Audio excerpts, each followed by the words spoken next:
Hello guys.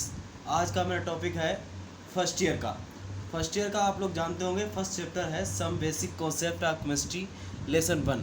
तो उसकी पहला टॉपिक लेक्चर नंबर 1 आज हम स्टार्ट करते हैं। तो देखिएगा, लेक्चर नंबर 1 में आप लोग सबसे पहले देखिएगा कि रासायनिक संयोजन का नियम। क्या देखेंगे? रासायनिक संयोजन का नियम। रासायनिक संयोजन का नियम बेटा क्या होता है? रासायनिक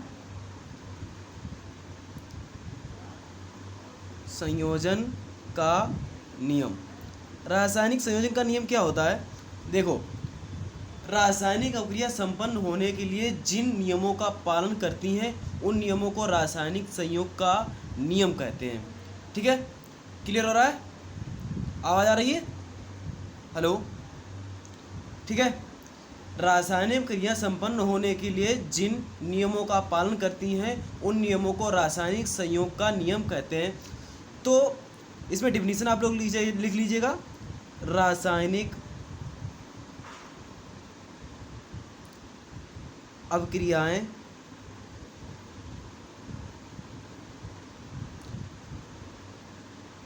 संपन्न होने के लिए जिन नियमों का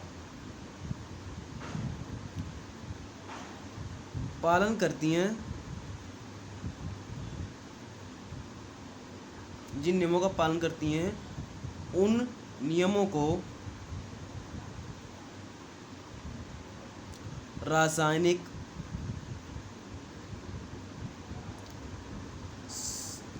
संयोजन का नियम कहते हैं। एग्जाम्पल के थ्रू आप समझेंगे।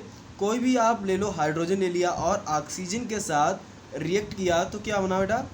और ये प्रेजेंस होगा प्लेटिनम हाइड्रोजन आइटम और 600 डिग्री सेंटीग्रेड पर जब इसे गर्म करेंगे तो क्या बनेगा? H2O जल बनेगा, लेकिन इसमें क्या निकलेगी? हीट निकलेगी, एनर्जी निकलेगी बाहर। ठीक है, आपको ना समझ आए तो एक एग्जांपल और लेके हम आपको बता दें।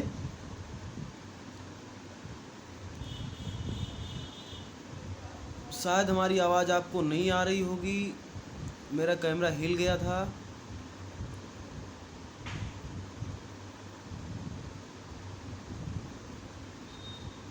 ठीक है, अब आ रही है? ठीक है, देखिएगा, NaCl2 के साथ रिएक्ट करा दो। NaCl2 तो क्या बनेगा? NaCl तो बनेगा। यहाँ पर हम लोग क्या करेंगे, जो मॉलिक्यूल्स होते हैं बेटा इनको बैलेंस नहीं करते हैं। ठीक है, मॉलिक्यूल्स रासायनिक संयोजन में बैलेंस नहीं किए जाते हैं। इनको यहीं पे हीट और क्या बच जाएगी? आपकी हीट जनरेट होगी। तो एक और एग्जांपल लीजिएगा, NaCl और HCl क्या बनेगा?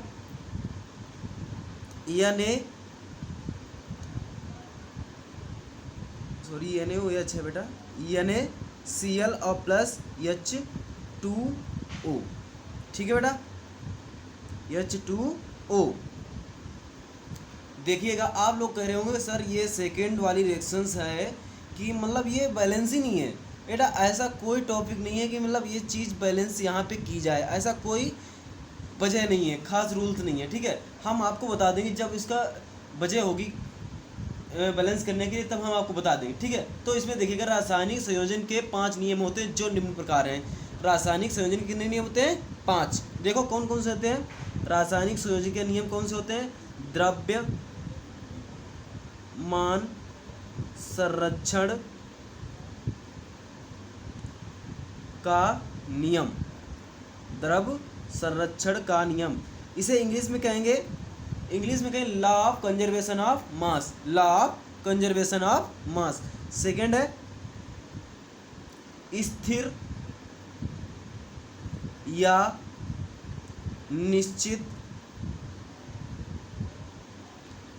निश्चित अनुपात का नियम।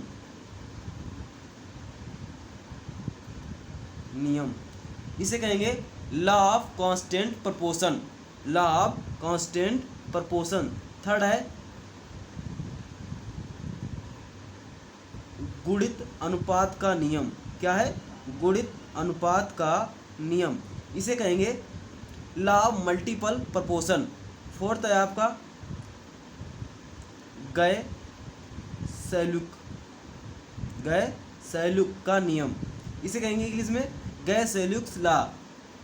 और फिफ्थ है आपका आवोगाद्रो। कौन सा है? आवोगाद्रो का नियम, इसे कहेंगे इंग्लिश में लॉ ऑफ आवोगाद्रो। ठीक है, तो चलिएगा, पहला है द्रव संरक्षण का नियम या law of conservation of mass. देखो, law of conservation of mass पढ़ाने से पहले हम आपको एक बेसिक चीज़ें आपको बता दें।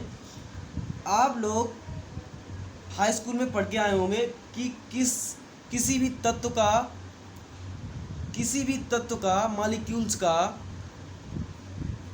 अणुभार कैसे निकालते हैं। आप लोगों को पता होगा, नहीं पता है तो हम आपको थोड़ा सा हिंट दे दें, बता दें। देखिएगा, कोई भी हो, जैसे आपसे बोल दिया जाए H2O का अणुभार कैसे निकालते हैं। अणुभार निकालने के लिए सबसे पहले आपको एटॉमिक नंबर पता होना चाहिए प्लस उसके एटॉमिक वेट। ठीक है, एटॉमिक नंबर को हिंदी में कहते हैं परमाणु क्रमांक और वेट को कहते हैं परमाणु भार। तो देखिएगा कैसे निकालते हैं। जैसे H2 का क्या निकालना है, आणविक द्रव्यमान अणुभार या कुछ भी निकालना है तो कैसे निकालेंगे। हाइड्रोजन की लास्ट शेल में कितने इलेक्ट्रॉन होते हैं? 1, और उसमें 2 हाइड्रोजन मल्टीप्लाई कर दो 2 से, प्लस ऑक्सीजन का एटॉमिक नंबर होता है 8, एटॉमिक वेट होता है 16 है तो 1 है, यहाँ पे 1 का मल्टीप्लाई करेंगे नहीं, छोड़ दें इसे। 2 + 16 इक्वल टू कितना हो गया? 18। तो इसका जो अणुभार निकल के आया, कितना निकल गया? 18। तो देखिए एक एग्जांपल और आपको बता दें, H2SO4 का निकालना तो कैसे निकालोगे। हाइड्रोजन का होता है 1, मल्टीप्लाई कर दो 2 से, 2 प्लस सल्फर का जो एटॉमिक नंबर होता है बेटा 16 होता है, एटॉमिक वेट होता है वो होता है 32, प्लस ऑक्सीजन का होता है 16 और कितने ऑक्सीजन है 4, मल्टीप्लाई तो 2 + 32 + 64, ये हो जाएगा आपका 98। कितना हो जाएगा? 98। ठीक है, चलो आ जाते हैं द्रव संरक्षण का नियम। क्या? द्रव्यमान संरक्षण का नियम क्या होता है। एक मेरे बेटा साइंटिस्ट थे जिनका नाम लेवोजियर था। क्या था? लेवोजियर। इन्होंने बताया था कि द्रव को ना तो बनाया जा सकता है और ना ही नष्ट किया जा सकता है। ठीक है, द्रव को ना ही बनाया जा सकता है और ना ही नष्ट किया जा सकता है, अर्थात आवाज आ रही है? हेलो, आवाज आ रही है? ठीक है, द्रव संरक्षण का नियम क्या है? द्रव संरक्षण का नियम ये है कि द्रव को ना तो बनाया जा सकता है और ना ही नष्ट किया जा सकता है, अर्थात जब कोई रासायनिक अभिक्रिया कराई जाती है तो अभिक्रिया तो उत्पाद उत्पन्न कुल द्रव्यमान अभिक्रिया में भाग लेने वाले कुल पदार्थ के कुल द्रव्यमानों के बराबर होता है। नहीं समझ में आया होगा? हमने बताया द्रव को तो ना ही नष्ट किया जा सकता है और ना ही बनाया जा सकता है, अर्थात जब कोई रासायनिक अभिक्रिया कराई जाती है, कोई भी रासायनिक अभिक्रिया है वो कराई जाती है तो अभिक्रिया तो उत्पाद का कुल द्रव्यमान, जो उत्पाद का कुल द्रव्यमान होगा अभिक्रिया का भाग लेने वाले पदार्थ कुल द्रव्यमानों के बराबर होंगे। एग्जाम्पल आपको बता दें, डिफिनीशन आपको लिखा दें, बताओ जैसा आप बोलो। ठीक है, कुछ लोग बोल रहे हैं नहीं सर ऐसे लिखा दें, चलो ठीक है लिखा दें, चलो कोई बात नहीं लिखा दें। एक लेवोजियर साइंटिस्ट थे, उन्होंने रासायनिक थे, उन्होंने बताया कि उनके अनुसार, इस नियम के अनुसार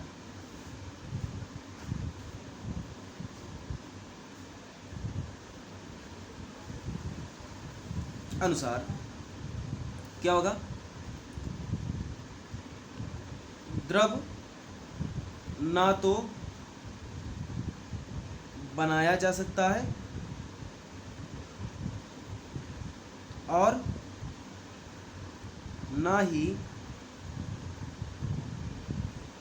नष्ट किया जा सकता है।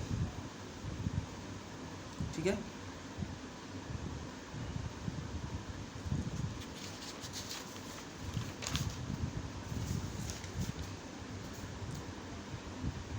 अर्थात जब कोई रासायनिक अभिक्रिया होती है, अर्थात जब कोई रासायनिक अभिक्रिया कराई जाती है या होती है,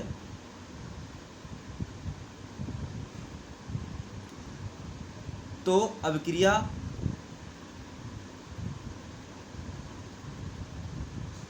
तो प्राप्त उत्पाद का कुल द्रव्यमान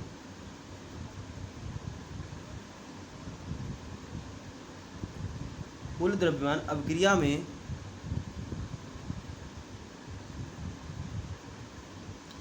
में भाग लेने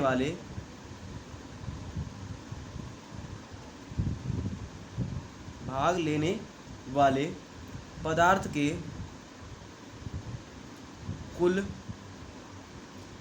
कुल द्रव्यमानों